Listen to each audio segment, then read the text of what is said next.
ही WhatsApp students, कैसे चल रही है आपकी स्टडी एंड कैसे हो आप लोग इस लॉकडाउन में, कोरोना महामारी में। गाइज, आज के इस वीडियो में मैं आपको बताऊंगी कुछ करेंट अफेयर्स जो आपके अपकमिंग एग्जाम के लिए इम्पॉर्टेंट होंगी, साथ ही साथ डेली अपडेट के लिए भी इम्पॉर्टेंट होंगे। मीन्स के वही क्वेश्चंस जो आप न्यूज़पेपर में पढ़ते हो, न्यूज़पेपर से ही ये सब क्वेश्चंस किए हुए हैं। यहाँ पे मैं उन्हीं से रिलेटेड क्वेश्चंस बताऊंगी जो आपने न्यूज़पेपर में पढ़ा होगा आज कल के न्यूज़पेपर में। सो इस वीडियो को देखना एंड तक, एंड वीडियो अगर पसंद आए तो चैनल को लाइक कर देना, शेयर करके सब्सक्राइब कर देना और बेल आइकन को प्रेस करना मेरी वीडियो सबसे पहले देखने के लिए। सो गाइस, बिना टाइम वेस्ट किए हुए चलते हैं हमारे फर्स्ट वीडियो की ओर। इससे पहले मैं आपको बता दूं कि करेंट अफेयर्स का वेटेज हर एक स्टूडेंट को पता होता है हर एक अपकमिंग एग्ज़ाम में। जैसे जितने टाइम वेस्ट हो रहे हैं हम लोग के, उनमें से जितने टाइम जा रहे हैं और करेंट अफेयर्स उतने ही ज़्यादा करेंट अफेयर्स का वेटेज होगा। ऐसा कोई एग्ज़ाम नहीं होता जिसमें करेंट अफेयर्स ना पूछे जाते हो। करेंट अफेयर्स भी उतनी इम्पॉर्टेंट होती है जितने कि बाकी सारे सब्जेक्ट्स। सो करेंट अफेयर्स को भी हमें उतने ही ध्यान देना चाहिए जितने कि हम लोग रीजनिंग, मैथ्स और इंग्लिश को देते हैं। सो अब चलते हैं हमारे फर्स्ट क्वेश्चन की ओर। तो हमारा फर्स्ट क्वेश्चन है, विश्व प्रतिस्पर्धात्मक रैंकिंग 2020 किस संगठन द्वारा जारी की गई है? ऑप्शन ए, भारतीय प्रबंधन संस्थान बेंगलुरु, बी, प्रबंधन विकास संस्थान, C, London business school and D, Chicago Booth school. So इसका करेक्ट आंसर होगा प्रबंधन विकास संस्थान। इसके अगर डिटेल्स में बात करें तो प्रबंधन विकास संस्थान ने 16 जून 2020 को विश्व प्रतिस्पर्धी रैंकिंग, प्रतिस्पर्धी मतलब होता है कंपटीशन, रैंकिंग 2020 जारी की है। भारत को 2019 में अपनी स्थिति में कोई बदलाव किए बिना सूचकांक में 43वें स्थान पर रखा गया है। भारत 2018 में 44वें और 2019 में 43वें स्थान पर आ गया। IMD ने कहा कि 2020 में भी भारत 43वें ही स्थान पर रहा था और भारत के वर्तमान 43वीं रैंक कुछ परंपरागत कमजोरियां, मसलन कमजोर बुनियादी ढांचा और शिक्षा में अपर्याप्त निवेश अभी कायम है। सिंगापुर 2019 के बाद से पहले ऐसा स्थान बना हुआ है जब उसने सूची में संयुक्त राष्ट्र अमेरिका USA को प्रतिस्थापित किया है, जिन्होंने 63 देशों को स्थान दिया है। उत्तर यूरोपीय देशों डेनमार्क 2019 में 8वें स्थान से दूसरे स्थान पर आ गया है। अब चलते हैं हमारे नेक्स्ट क्वेश्चन की और, क्वेश्चन नंबर 2। सो क्वेश्चन 2 है, AHNA होम केयर पहल की शुरुआत कहाँ पर हुई है? AHNA, option A Ahmedabad, B Mumbai, C Kolkata and D Chennai. So इसका करेक्ट आंसर होगा अहमदाबाद। इसके अगर डिटेल्स में बात करें तो Ahmedabad hospital and nursing home association, AHNA का full form Ahmedabad hospital and nursing homes association ने कोविड-19 के मध्यम और हल्के लक्षणों और मामलों वाले रोगियों के लिए होम केयर पहल की शुरुआत की है। संस्था द्वारा शहर के कोविड-19 देखभाल केंद्रों पर पड़ने वाले बोझ को कम करने के लिए यह कदम उठाया गया है। कार्यक्रम के तहत केवल 7 निजी अस्पतालों को शामिल किया गया है, लेकिन संस्था का उद्देश्य भविष्य में 50 अस्पतालों को शामिल करना है। AHNA संघ के अध्यक्ष डॉक्टर भारत गढ़वी ने कहा है कि शहर में लगभग 80 से 85%, 80 से 85% रोगियों को विशेष चिकित्सा देखभाल की आवश्यकता नहीं है। यह पहल उच्च जोखिम वाले समूहों में आने वाले व्यक्तियों जैसे कि वरिष्ठ नागरिकों, गर्भवती महिलाओं और रोगियों को कवर नहीं करती है, जो एक चिकित्सा समस्या है। अब चलते हैं नेक्स्ट क्वेश्चन की और, क्वेश्चन नंबर 3। सो क्वेश्चन 3 है, विश्व मरुस्थलीकरण एवं सूखा रोकथाम दिवस 2020 का विषय क्या था? सूखा रोकथाम दिवस, option A food feed fibre, B let's grow the future together, C land has true value invest in it and D our home our future. So इसका करेक्ट आंसर होगा फूड फीड फाइबर। इसके अगर details में बात करें तो विश्व मरुस्थलीय एवं सूखा रोकथाम दिवस का विषय फूड फीड फाइबर था। विश्व मरुस्थलीय एवं सूखा रोकथाम दिवस प्रति वर्ष 17 जून को मनाया जाता है ताकि लोगों के दैनिक जीवन पर मरुस्थलीकरण, सूखे और भूमि क्षरण के प्रभाव के बारे में जागरूकता बढ़ सके और यह प्रत्येक व्यक्ति को मरुस्थलीकरण, भूमि क्षरण और सूखे के खिलाफ लड़ाई में योगदान देने और मदद करने के लिए आवश्यक है। शुष्क, उप आर्द्र, अर्ध शुष्क और शुष्क क्षेत्रों में भूमि में क्षरण को मरुस्थलीय कहा जाता है और यह मुख्य रूप से मानव जनित कार्यों और जलवायु परिवर्तन के कारण होता है। मरुस्थलीय का मतलब होता है पहले से मौजूद रेगिस्तानों का विस्तार नहीं है। मरुस्थलीकरण से निपटने के लिए संयुक्त राष्ट्र कन्वेंशन की एक रिपोर्ट के अनुसार दुनिया भर में 23% अधिक भूमि उत्पादक नहीं है। अब चलते हैं हमारे नेक्स्ट क्वेश्चन की ओर। Question number 4। सो क्वेश्चन 4 है, किस संगठन ने क्षेत्रीय कार्यालय से ऑनलाइन दावों के निपटान की सुविधा शुरू की है? किस संगठन ने क्षेत्रीय कार्यालयों से ऑनलाइन दावों के निपटान की सुविधा शुरू की है? ऑप्शन ए, कर्मचारी राज्य बीमा निगम, बी, भारतीय स्टेट बैंक, सी, कर्मचारी भविष्य निधि संगठन एंड डी, जीवन बीमा निगम।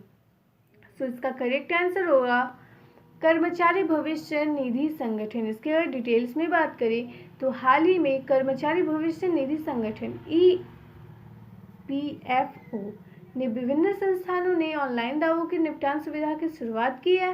कार्यक्रम के तहत सभी प्रकार के ऑनलाइन दावों यानी भविष्य निधि, पेंशन, आंशिक निकासी और दावों को हस्तांतरित दावों की प्रक्रिया पूरी की जा सकती है। EPFO के क्षेत्र या कार्यालयों से किसी भी स्थान से ऑनलाइन दावों के निपटान को सक्षम करने के लिए उन देरी में कमी आएगी जो देश भर में समान रूप से दावे की वस्तुओं के कार्यभार को वितरित करके हुआ करती है। अब चलता है नेक्स्ट क्वेश्चन की ओर। Question number 5। So question number 5 है, पशुपतिनाथ मंदिर परिसर में स्वच्छता सुविधा के लिए विकास के लिए किस देश ने नेपाल के साथ एक समझौता ज्ञापन पर हस्ताक्षर किए हैं? ऑप्शन ए, चीन, B, Myanmar, C, Bhutan and D, Bharat. तो इसका करेक्ट आंसर होगा भारत, क्योंकि पशुपतिनाथ मंदिर भारत में ही है। पशुपतिनाथ मंदिर की स्वच्छता सुविधा के विकास के लिए भारत और नेपाल के बीच एक समझौता ज्ञापन पर हस्ताक्षर किए गए हैं। समझौता ज्ञापन के हस्ताक्षर के तहत भारत सरकार परिसर के विकास के लिए नेपाल सरकार को 37.23 मिलियन नेपाली रुपये की वित्तीय सहायता प्रदान करेगी। संघीय मामलों और सामान्य प्रशासन मंत्रालय काठमांडू मेट्रोपॉलिटन सिटी और भारत के दूतावास के बीच समझौता ज्ञापन पर हस्ताक्षर किए गए हैं। भारत सरकार इस परियोजना को नेपाल भारत मैत्री विकास साझेदारी के तहत एक उच्च प्रभाव सामुदायिक विकास परियोजना के रूप में वित्त पोषित कर रही है। अब चलते हैं हमारे नेक्स्ट क्वेश्चन की ओर। क्वेश्चन 6। सो क्वेश्चन नंबर 6 है, सीडबी के नए नामित निदेशक के रूप में किसे नियुक्त किया गया? SIDBI. Option A, Prakash Kumar, B, Devendra Kumar Singh, C, Manoj Mittal and D, Vinod Jha. So इसका करेक्ट आंसर होगा देवेंद्र कुमार सिंह। इसके अगर डिटेल्स में बात करें तो देवेंद्र कुमार सिंह को वित्त मंत्रालय द्वारा अधिसूचित लघु उद्योग विकास बैंक सीडबी के नए नामित निदेशक के रूप में नियुक्त किया गया है। वर्तमान में वह सूक्ष्म, लघु और मध्यम उद्यम मंत्रालय के अतिरिक्त सचिव और विकास आयुक्त के रूप में सेवारत है। वह राम मोहन मिश्रा का पदभार ग्रहण करेंगे। देवेंद्र कुमार सिंह ई गवर्नेंस में सुधार, प्रक्रियाओं के डिजिटलीकरण और अधिक व्यापार सुविधा और पारदर्शिता के लिए विदेश व्यापार नीतियों के निर्माण पर काम करेंगे। अब चलते हैं नेक्स्ट क्वेश्चन की ओर। Question number 7। So question number 7 है, किस योजना के तहत खेलो भारत राज्य उत्कृष्टता केंद्र स्थापित किया जाएगा? Option A, Khelo India scheme, B, the better play, C, खेल और विकास एंड डी, खेलो जीतो आगे बढ़ो। सो इसका करेक्ट आंसर होगा खेलो इंडिया स्कीम। इसके अगर डिटेल्स में बात करें तो खेलो भारत राज्य उत्कृष्टता केंद्र की स्थापना युवा और खेल मामलों के मंत्रालय द्वारा खेल मंत्रालय खेलो इंडिया स्कीम की प्रमुख योजना के तहत की जाएगी। योजना के तहत देश में खेल के लिए एक मजबूत पारिस्थितिकी तंत्र बनाने के उद्देश्य से भारत के प्रत्येक राज्य और केंद्र शासित प्रदेश में एक भारत राज्य उत्कृष्टता केंद्र की पहचान की जाएगी। पहले चरण में मंत्रालय ने 8 राज्यों कर्नाटका, उड़ीसा, केरल, तेलंगाना और अरुणाचल प्रदेश, मणिपुर, मिजोरम, नागालैंड जैसे पूर्वोत्तर राज्यों में सरकारी स्वामित्व वाले ऐसे खेल सुविधा केंद्रों की पहचान की है जिन्हें खेलो India state centres of excellence में अपग्रेड किया जाएगा। खेल सुविधाओं के चयन की प्रक्रिया अक्टूबर 2019 से शुरू हुई थी। अब चलते हमारे नेक्स्ट क्वेश्चन की और क्वेश्चन नंबर 8। क्वेश्चन नंबर 8 है, अरुणाचल प्रदेश में पाई जाने वाली नई मछली प्रजातियों का नाम क्या है? नई टाइप की मछली। Option A Cyprinus scorpio, B Carassius auratus, C Astronotus ocellatus and D Schizothorax sikusirumanicus. Option इसका करेक्ट आंसर होगा ऑप्शन डी, जो कि बहुत ही कॉम्प्लिकेटेड नेम है। इसके डिटेल्स में बात करें तो अरुणाचल प्रदेश में पाई जाने वाली नई मछली प्रजातियों का नाम स्किजियोथोरिक्स है और यह doctor Keshav Kumar Jha, associate professor of प्रमुख जूलॉजी विभाग, जवाहर नेहरू कॉलेज, पासीघाट द्वारा खोजा गया है। मूसलाधार जल भराव वाली नदी के जल निकासी का क्षेत्र मछली का निवास स्थान है। अब चलते हैं नेक्स्ट क्वेश्चन की और क्वेश्चन नंबर 9। क्वेश्चन नंबर 9 है, किस संगठन ने भारतीय क्षेत्र पर जलवायु परिवर्तन आकलन रिपोर्ट जारी की है? Option A Wadia Institute of Himalayan Geology Dehradun, B जलवायु परिवर्तन अनुसंधान केंद्र पुणे, सी विज्ञान प्रसार नई दिल्ली एंड डी राष्ट्रीय पर्यावरण इंजीनियरिंग अनुसंधान संस्थान। इसका करेक्ट आंसर होगा जलवायु परिवर्तन अनुसंधान केंद्र पुणे। इसके डिटेल्स में बात करें तो centre for climate change research Pune ने भारतीय क्षेत्र पर जलवायु परिवर्तन आकलन रिपोर्ट की जारी की है। रिपोर्ट में कहा गया है कि जलवायु में परिवर्तन मानव जनित गतिविधियों का एक परिणाम है। जलवायु परिवर्तन अनुसंधान केंद्र पुणे भारतीय उष्णकटिबंधीय मौसम विज्ञान संस्थान पुणे के पृथ्वी विज्ञान मंत्रालय के तहत काम कर रहा है। रिपोर्ट में यह भी कहा गया है कि 1901 से 2018 की अवधि में भारत के औसत तापमान में लगभग 0.7 डिग्री सेल्सियस की वृद्धि हुई है और ग्रीन हाउस गैसों तापमान में गर्मी का प्राथमिक कारण है। यह इस रिपोर्ट में सदी के अंत तक भारत के औसत तापमान में 4.4 डिग्री सेल्सियस की वृद्धि दर्ज की गई है। अब आज का final and last question number 10। Question number 10 है, भारत से त्रिकोणीय सेवाएं पहली बार किस देश की विजय परेड में भाग लेगी? Option A Kyrgyzstan, B Tajikistan, C रूस एंड डी पोलैंड।